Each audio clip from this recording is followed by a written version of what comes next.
I'm a reference librarian here at the Fayetteville Public Library. I'm so grateful for you all for coming today, and for Dr. Colley, like I said, being willing to go first. So thank you very much. I appreciate it. Sure. Thank you, Leah, and I'm glad to have this opportunity to chat with all of you. Just to let you know that I'm a professor of economics at the University of Arkansas. I'm also the chairman of the economics department. I'm really glad to be able to talk to you. I wish the circumstances were better, but from an economic point of view, what's going on is, of course, of great interest and also of great importance. So without further ado, let me talk about a few things, and then we'll open it up for questions. I'll do my best to answer questions that you might have. So as you know, I'm not going to belabor the point about the spread of the virus and so on. This is all well known and it's constantly evolving. What I wanted to do is give you a quick overview of the economic catastrophe that is in the making, and talk about some of the economic logic behind what's happening, and what the government is trying to do, and so on. So what is really unprecedented is that the economic crisis that we face because of the coronavirus is pretty unique in the sense that it's coming from both a demand side and a supply side direction. Usually when we have recessions, such as, let's say, the recession that happened after the housing bubble collapsed in 2008, and let's say the earlier recession after 9/11, the dot-com bubble bursting, and so on. These are some episodes of recent recessions. Usually the recession happens because there's a demand side collapse, such as when the housing bubble burst, people saw their, wealth collapse because of the collapse in house prices. As a result, they were saddled with loans which were worth more than their houses. They started defaulting on those mortgages. That caused banks to collapse, and the shockwaves of that traveled through the economy. It was a pretty significant recession, as you know, and eventually we came out of it. And the last 10 years have been a period of unprecedented expansion and growth. So most recessions happen because something goes wrong on the demand side. What is unique in this case is that the recession or the depression that we will find ourselves in, or that is playing out, is happening because we're being hit both from the demand side and the supply side. And I'll expand on that in just a moment. Clearly, as you know, this is a global economic collapse, and economies all over the world are struggling with the fallout from the COVID-19 crisis at the same time. This is another really unique aspect of the economic slowdown, because it doesn't happen that countries all over the world are hit together by a crisis at the same time. So there's a sort of an uncorrelated aspect, or a somewhat less correlated aspect with the way global economic recessions happen in the past, where things are happening in different countries at different times, and not all countries are going down at the same time. But this is what is happening now, which really increases the severity of the economic collapse. As you know, here in the US, the economy has been in a free fall, and we've seen that in a collapse of the stock market over the last 5 weeks, so to speak. It's recovered a little bit, but it's still very much in an unsteady region. It goes up, it goes down, and it's sort of very sensitive to small changes in the news and so on. But basically, stock markets are quite wobbly at the moment, and this is true globally. They've fallen quite significantly, but the real economy, which I'll talk about in a moment, has been very severely affected. So when generally we talk about the economic impact of crises or different shocks, it's useful to distinguish between what's happening to the stock market and what's happening in what we call the real economy. And the real economy refers to consumers, businesses, places where you and I live and work. That's what we mean by the real economy. The stock market is a little bit different, and we'll talk about that a little bit later. If you've been following the news, you have seen that, somewhat surreal economic things have been happening. Normally we would think of these in the realm of, science fiction, if you like, but unfortunately we're seeing these kinds of things happening, almost on a daily basis. The latest prominent example is the fact that the price of oil futures became negative. So on Monday, for example, the benchmark price for crude oil futures in the United States fell to negative $37. That means that people were willing to pay you to take their oil, which is, it's hard to get your mind around that, but that is what happened. And we can talk about that a little bit if you like.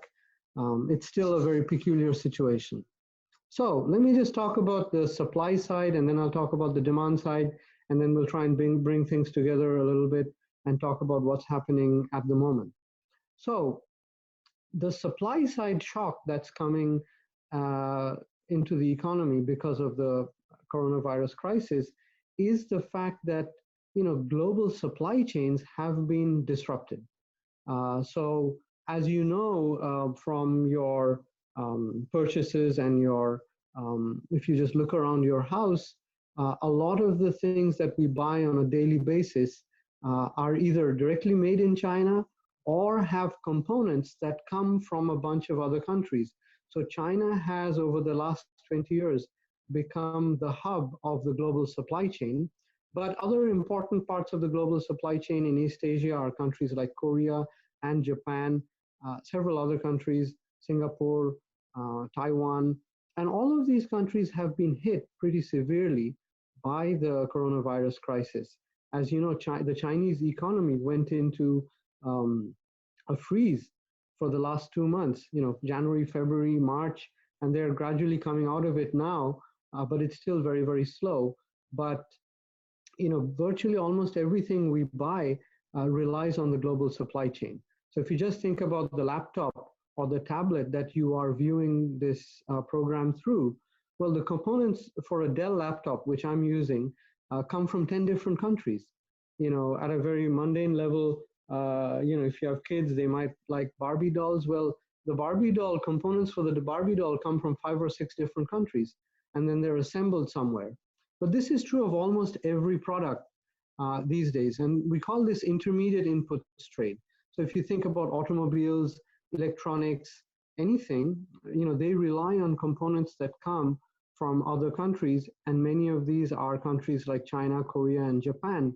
And so basically what's happened because of the disruption in all of these economies and the disruption to global trade, these kinds of intermediate inputs have been at a standstill for quite some time now. And as a result, global manufacturing has been stalled. A good example of that is if you just think about what's happened to automobile manufacturing. Automobile manufacturing is at a standstill. Automobile plants in the US, in Korea, a lot of us drive cars like Subaru, Hyundai, etc. Japanese cars like Honda, Toyota, German cars, Volkswagen, BMW, all of these plants are at a standstill. And it's not because of the engines or the complex parts. So you could say, well, the engines are still made in Germany or in the US, but a lot of the little parts, the small parts, even things like seat belts, mirrors, brake pedals, you can't sell a car without these parts, right? And so a lot of these parts come from global suppliers, and all of these are at a standstill. So global manufacturing is at a standstill. So virtually every firm in the US is going to be affected by a shortage of these kinds of intermediate inputs. If not, they've already been affected.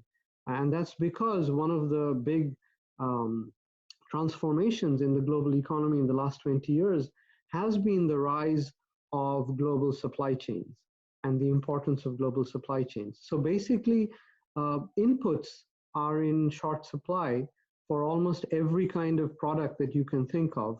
And this is what we mean by the supply side shock that's coming as a result of the global pandemic that we're going through. On the demand side, of course, if you just think about it from a global perspective, and then we'll talk about it from a domestic US perspective, the global market for almost everything has also collapsed.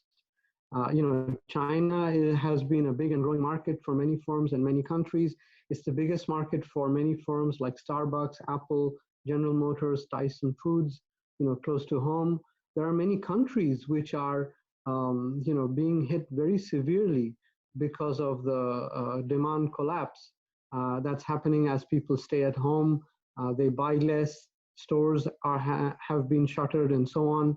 So for example, Australia is one of these countries which is crucially dependent on global trade. Trade is 40% of GDP for Australia, and 30% of this trade goes to China. In the US, for what it's worth, we are slightly less affected by global trade. Trade is 13% of GDP for the US, but still, that's a significant fraction of US GDP.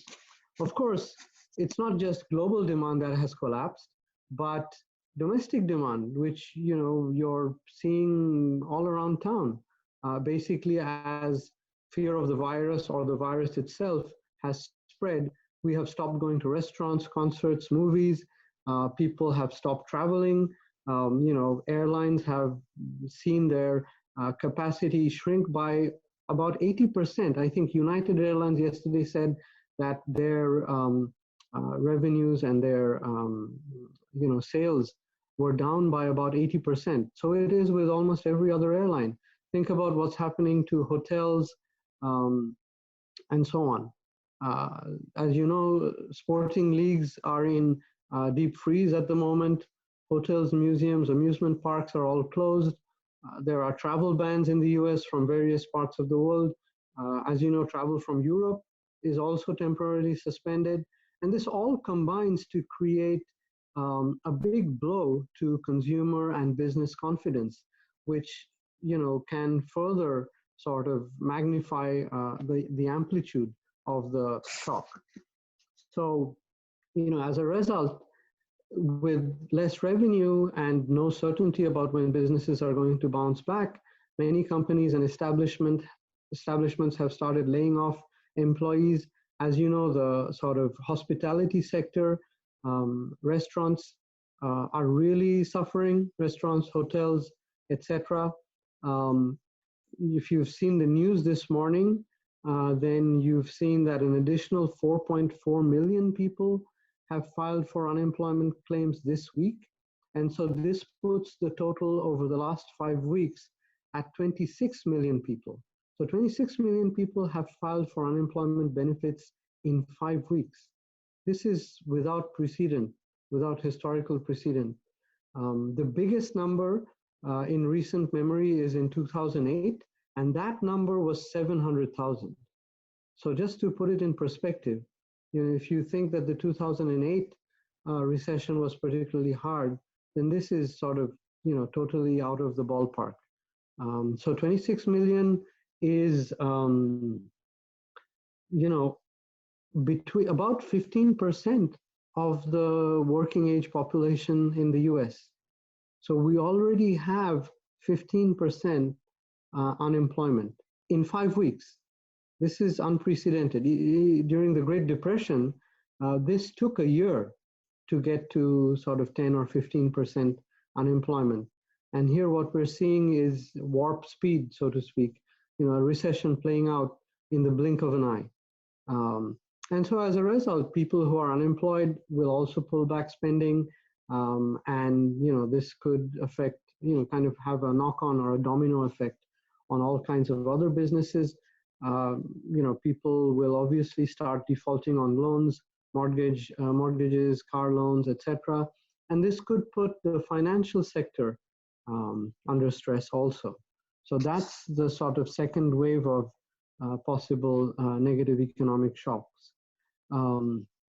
So this sort of demand side shock and the supply side shock that are hitting us at the same time is what is making this economic downturn particularly hard to deal with and manage. Let me talk a little bit about that. So what can be done, right? So we've seen both the Federal Reserve and the US Treasury and Congress try to move quickly. Now, the Federal Reserve is the arm that essentially manages what we call monetary policy. And the Fed's response has been really pretty heroic, if one might put it that way. The Fed has moved really quickly. And the advantage that the Fed has is that, the Fed is formally free of political interference. And so the Fed can move quickly, and it has moved quickly. And it's shown that it can be nimble in thinking creatively. So the Fed has done, three different things, if you will. One is, of course, that the Fed has cut interest rates twice within the last month and a half. Altogether, this amounts to a 1.5% interest rate cut. Interest rates were relatively low even before this pandemic-induced downturn because, we've been out of the global financial crisis. But during that time, growth has, while it's been steady, it hasn't been robust. And so the Fed has kept interest rates relatively low. But now we are at really, really low interest rates. Currently, the benchmark interest rate for the Fed, the federal funds rate, is between 0 and 0.25. This is extremely low. This is almost zero. So that's the first thing the Fed has done. It's cut interest rates. This is what we normally think of as monetary policy and what the Fed does. However, the Fed has gone further. The second thing that the Fed has done is that it's started buying up bonds in the bond market, because the bond market was also kind of stalling and freezing up because people were just worried about the future economic consequences of this demand and supply shock. And the Fed has been ready and has been buying bonds, mortgage-backed securities, and so on to keep this market working so that firms and other financial institutions can continue to rely on the bond market to finance future expenditure. So that's the second thing that the Fed has done. The third thing that the Fed has done is also extended funds directly to banks backed by funds from the Treasury, so that banks can continue to lend money to small businesses and so on during this financial crisis. So those are three different things that the Fed has done. So, one has to say that the Fed has really proven itself to be nimble and agile, and, has really done things, at very short notice and very quickly to try and shore up the economy. However, all of these things could have limited impact if there's a collapse in consumption and demand. And so what is needed is also a rescue package from the Treasury and from Congress. And so we've seen this happening. And as you know, today there's a second big stimulus package that is hopefully going to be approved by Congress. It's been approved by the Senate, and I think the House votes on it today. That's also a huge stimulus package. About 2 or 3 weeks ago, there was a $2 trillion package that was passed called the CARES Act. A large part of it was assistance to small businesses, payroll protection, giving them money or access to funds, which would allow them to keep their employees on their payroll, because, you want to avoid these ripple effects, as we discussed, as I mentioned earlier. If businesses see their demand collapse, then they're going to start laying off workers. But then if workers lose their jobs, they're going to start cutting back on purchases and possibly defaulting on debt obligations, mortgages and car loans and other kinds of things. And that could only amplify the negative downturn, and we could go into some sort of a negative spiral from which it's going to be hard to dig ourselves out of. And so with fiscal stimulus, which is what we call stimulus that comes from the Treasury, that is Congress, is really needed. We've seen the gigantic stimulus package pass 3 weeks ago, but it's almost run out. At least the assistance to small businesses has almost been completely depleted. And there's a second wave of it that is hopefully going to be approved today, that will go to a lot of small businesses, small establishments like hotels and restaurants. I have some friends who run hotels and they've received assistance from the first round, but they need more because their demand has fallen off. They're still, holding on to their employees, but as this gets longer and more prolonged, it's going to become more difficult. In the first round, there were significant parts of the stimulus package were directed towards industries like airlines. Airlines employ lots of people, and so they've been trying to keep their people on the payroll. At this point, it looks like they will be able to do that through August. But if by August things don't start to pick up, then we'll need to look at another kind of rescue package of that scale and magnitude.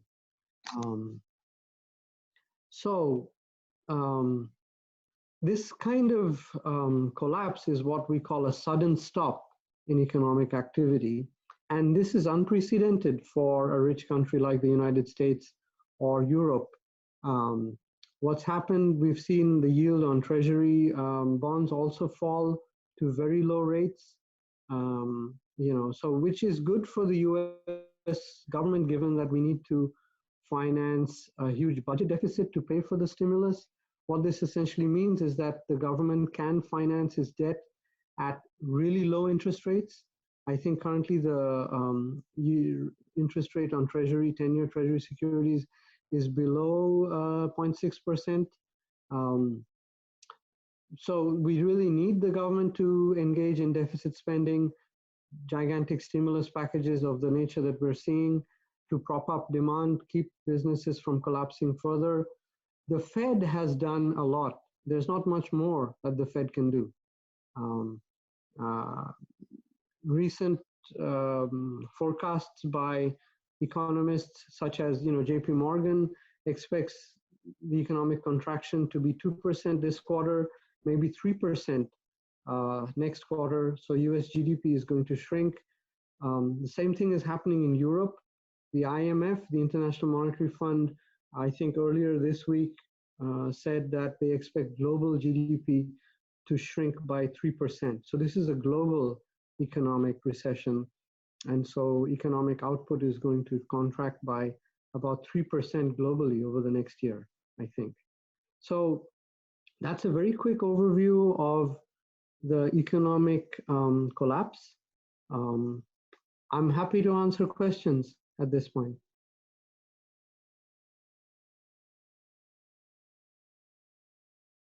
Does anyone have, I know Brandon submitted a couple of questions. I could go through those for starters. While other people think of their questions, let me try and pull up some of these questions.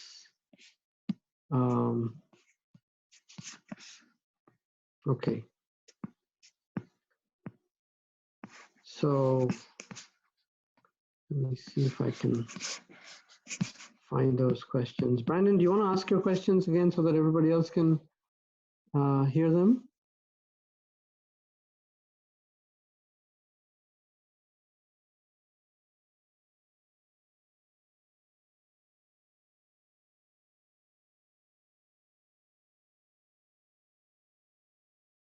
I can't hear you. Are you muted?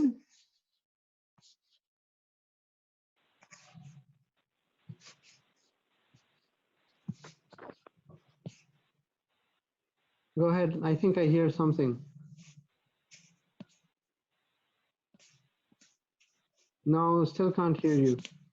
Let me try and pull up these questions. Okay. So Brandon sent some questions in earlier.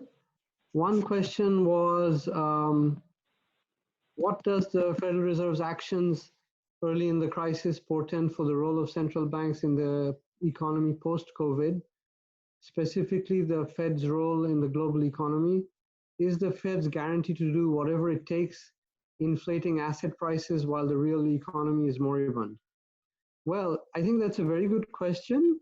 However, what I would say is that the Fed is, the rare agency that can behave in a nonpartisan, agile way. And I think the Fed has done precisely that.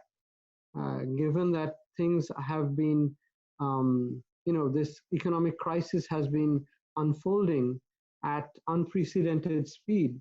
And, by its very design, the political process is slower. And the Fed is the one agency that can move very, very quickly. And it has done precisely that. So I think to some extent, I would even say that the Fed has done heroic things in this, very fast-moving crisis. So I think it deserves a lot of credit for doing unprecedented things. Is it inflating asset prices? Should we be worried about that? I think there's little danger of that at the moment. As you've seen, asset prices have not really been responding very much to the Fed's actions. I think asset prices are responding more to the news about, the progression of the pandemic. And so under normal circumstances, yes, low interest rates can fuel sort of an asset price bubble, but I think the negative effects of the health crisis are keeping that aspect in check at the moment. So I don't really think there is much worry at the moment about, the Fed's actions driving an asset price bubble. Surely if the economy begins to recover on its own steam, then we should be concerned about that. And that would be the time for the Fed to start unwinding some of these actions. But at the moment, I think we are far away from that.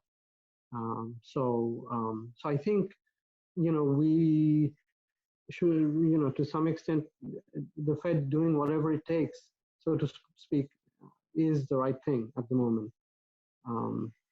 The second question that Brandon had is, how could one avoid Japanization of the economy, which is a combination of low interest rates, high unemployment, quiet demand, and economic activity only stimulated by, actions of the Fed, so to speak, in the post-COVID recovery, given where we are on interest rates.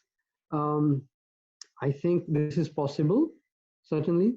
The fact that low interest rates and high unemployment and a collapse in demand could continue, and you could call that Japanization, if you will. I think there is a risk of this happening or for some time. So I think it's possible. However, for what it's worth, the US economy has behaved very differently in the past from the Japanese economy, to the extent that, somewhat differently from Japan, domestic demand and consumption expenditure has been a very large part of the US economy.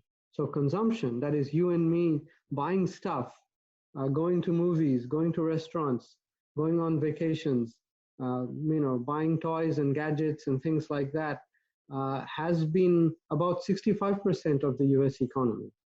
And so I think a lot of that is dependent on consumer and business sentiment or confidence, if you will. And, if that recovers, then I think we will be able to get out of this Japanization or Japan type scenario. So I think, if, we're generally an optimistic country. So if business and economic confidence begins to gradually recover, I know people are really chafing to get out, and you've seen this, manifested in some of these protests, as well as in conversations. People are not happy at being locked in. Of course, they understand the public health risks and so on. And so perhaps there will be a gradual recovery once the the health crisis dies down to some extent. But I think there is a risk of that, as you mentioned, for some time. A third question is, events like COVID often have impacts on the savings rate, which can sap consumption long after the primary crisis has abated. Some projections show up to a 3% increase in the savings rate. How closely do you think this situation will match historical events in this respect? This is possible, certainly. An increase in the savings rate is possible. Under normal circumstances, I would say this is not a bad thing, because historically we have saved very little. The US is known for most people don't save much. They try to spend as much as they can, and that's partly why consumption is 65% of the US economy. But under normal circumstances, it is good for people to be saving a bit more. But in a recession, increasing savings is not really ideal behavior for the economy overall. But I think this will definitely lead to an increase in precautionary savings. We're in an uncertain environment at the moment. So this can certainly happen. There was an uptick in the savings rate after the global financial crisis in 2008, and that has persisted. At the moment, people increasing their savings is certainly understandable at an individual level, but at an aggregate level, this is not great for the economy, because given that we're in a sort of an economic downturn, if everybody starts saving and not spending, this can only aggravate the economic downturn. But there is a risk of this, certainly. And I think this will continue for some time in the post-COVID world, which, may be a way off from now, unless we get a robust vaccine or treatment, which may take a year or 2 years. I think we are going to see this kind of precautionary savings behavior.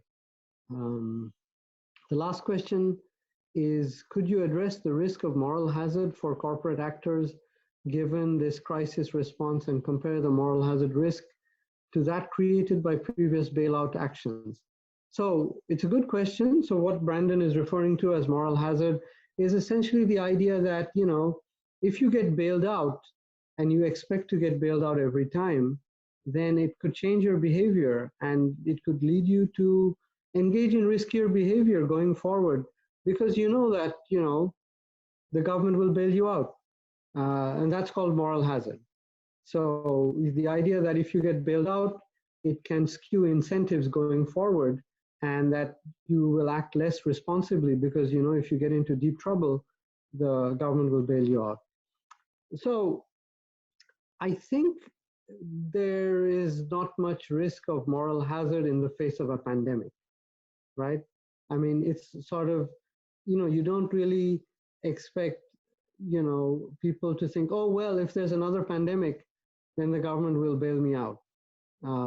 So I think in this kind of extraordinary situation, I think we really don't need to be worried about moral hazard. If this is a financial collapse, like the house price bubble, and people are being bailed out because of their own risky behavior in the first place, then I think there is a reason to worry about moral hazard. But I think given the fundamentals that have brought on this crisis, I don't think we should be so worried about moral hazard in this crisis. So, Brandon, did I answer your questions? Any other questions relating to anything? What's on your mind?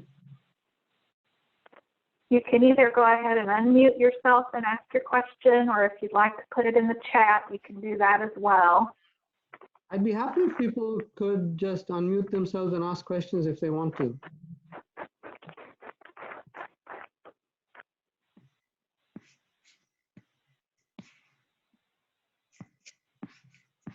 I'm going to stop sharing these slides. I should have done that earlier.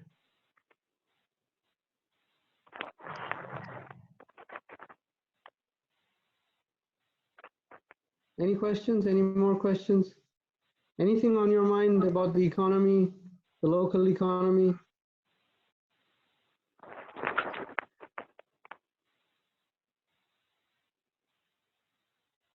Anybody wants to submit questions by chat?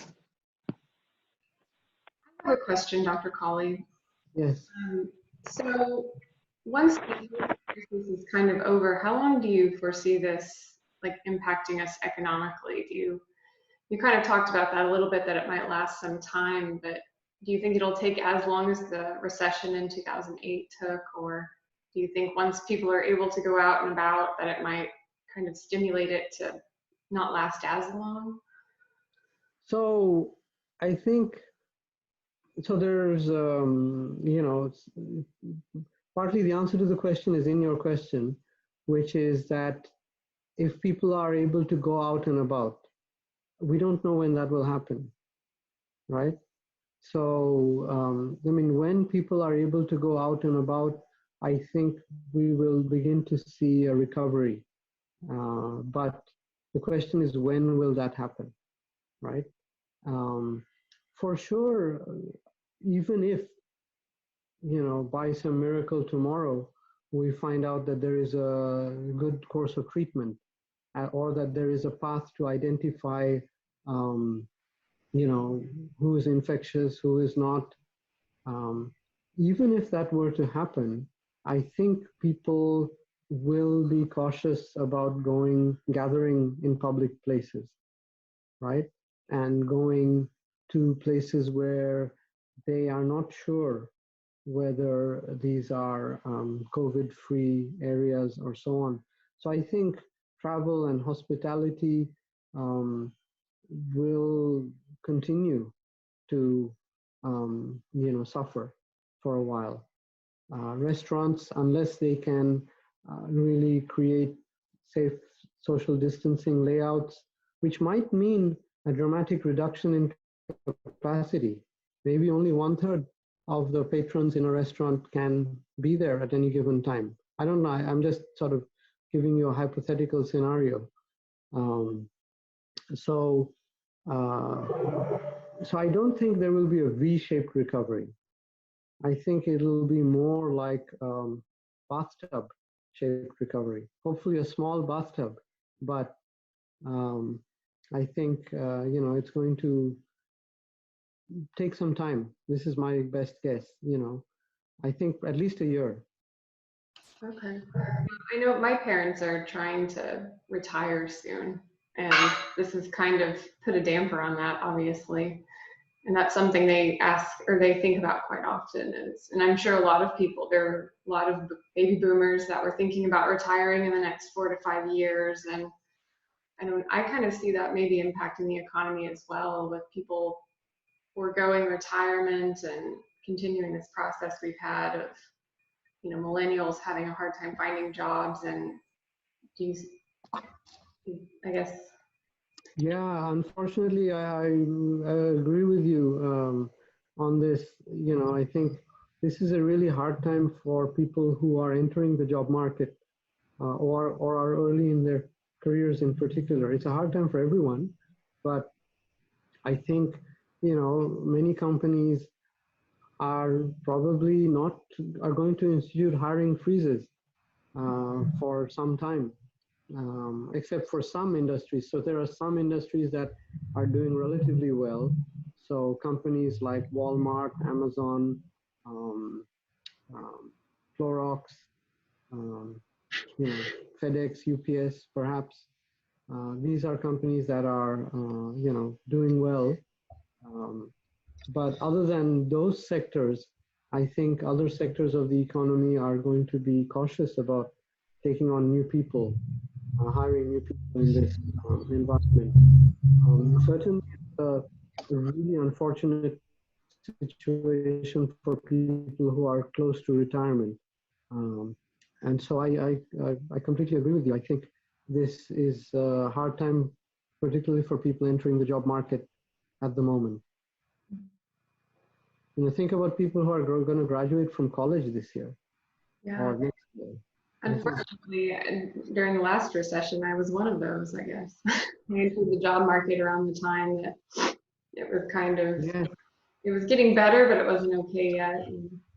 yeah, and it is sort of, to some extent shocking or unbelievable that just 2 months ago we were at historically low unemployment rates, right? It was hard to hire anybody for anything, Mhm. right? So every company was struggling to hire the right kind of talent. I know at the university we were struggling also to hire people for, at all levels, from very mundane admin type jobs to faculty positions, just because of the booming job market. And within 2 months, everything has been turned upside down. Um, and unfortunately, what happens is that people who graduate in a recession, it takes a while for them to get caught up. Um, you know, and for various reasons, like you said, people postponing retirement, qualified people getting laid off, who may be better to hire once the sort of companies begin to feel like activities are picking up. And so people want to hire people who are already well trained and ready to go. Thank you. Yeah. Any other questions?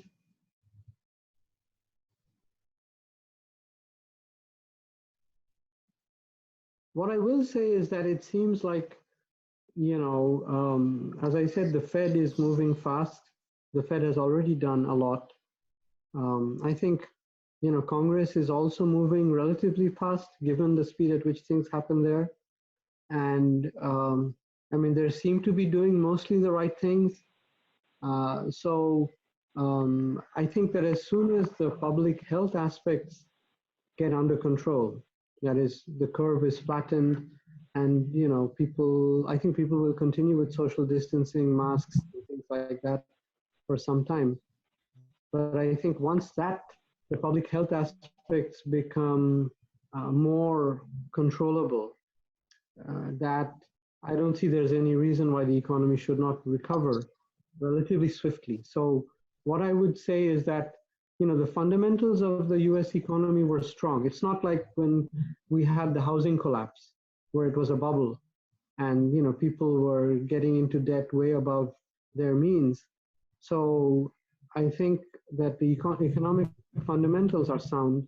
And so if the public health aspect, which is the first order problem, can be controlled, then I don't see why the US economy should not get back on its feet as quickly as it can. But I think the public health aspect is the key there. And the one benefit that the US economy has is that, we are not so dependent on global demand. We are dependent on global supply because of global supply chains. And historically, a lot of these intermediate inputs, components, come from other countries. But, the US economy is a large economy with lots of consumers and so on. And so it is conceivable that the US economy can do well even when the rest of the world is not doing well or so well. And so, the fundamentals of the US economy are strong. I think also on the supply chain side, we'll see some changes going forward. I think certainly some critical inputs will be sourced more locally. We might see companies diversifying their supply chains to be not so completely dependent on China, perhaps. I think Mexico and Canada will see gains from this, where, as you know, what happened is NAFTA led to the sort of rise of supply chains in Mexico. But then China hit Mexico and everything moved away from Mexico to China. The rise of China was bad news for Mexico and to some extent Canada. But I think what we will see in the aftermath of this crisis is that a lot more products will move back to places like Mexico and Canada. And even global supply chains will become a bit more diversified, I think. things like antibiotics, rare earth metals, which, something like 80% of the ingredients for antibiotics come from China. And China sort of, again, I think also similarly large fraction of rare earth materials, which, are crucial for electronics. Things like lithium and so on come from China and other countries. And it's not like they are particularly scarce. It's just that it has been cheaper to get them from China than for them to be mined in the US or in Canada